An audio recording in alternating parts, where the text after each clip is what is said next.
Adobe ইলাস্ট্রেটরের document. তো আমরা লেআউটে আছি,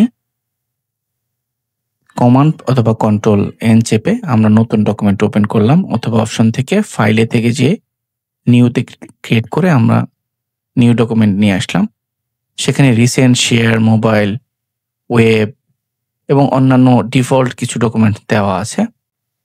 এগুলো ডিফল্টভাবে দেওয়া আছে। আমরা যদি সিঙ্গেল একটা ক্লিক করে জাস্ট ক্রিয়েট করি, তারপরে হচ্ছে এখানে ক্রিয়েট অ্যাকাউন্ট হতে পারে, এবং আমরা যদি চাই এখানে কাস্টম কোনো টেক্সট লিখে দিব, সেটা আমরা দিতে পারি।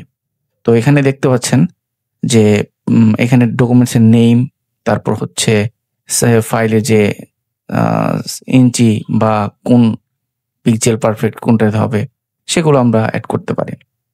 তো আমরা নেমটা লিখে দিলাম বিজনেস কার্ড।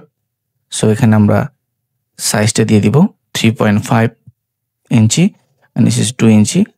এখানে ব্লিডটা হচ্ছে ব্লিড হিসেবে যেটা আউট অফ দ্য সেফটি মার্কের বাইরে যেটা কাজ করে সেটা হচ্ছে ব্লিড।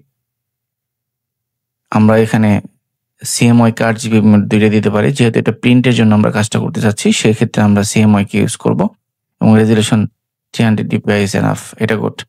তো আমরা ক্রিয়েট করার আগে এখানে আর্টবোর্ডটা একটু দেখে নিই। তো আর্টবোর্ডটা দুইটা আর্টবোর্ড আছে, দুইটা আর্টবোর্ড আমরা সিলেক্ট করলাম, আর্টবোর্ড 2, মানে দুইটা ব্যাক পার্ট ফ্রন্ট পার্ট মিলে। তো আপনারা দেখতে পাচ্ছেন ব্লিড সহকারে নতুন আমাদের একটা লেআউট স্ট্রাকচার হয়ে গেল।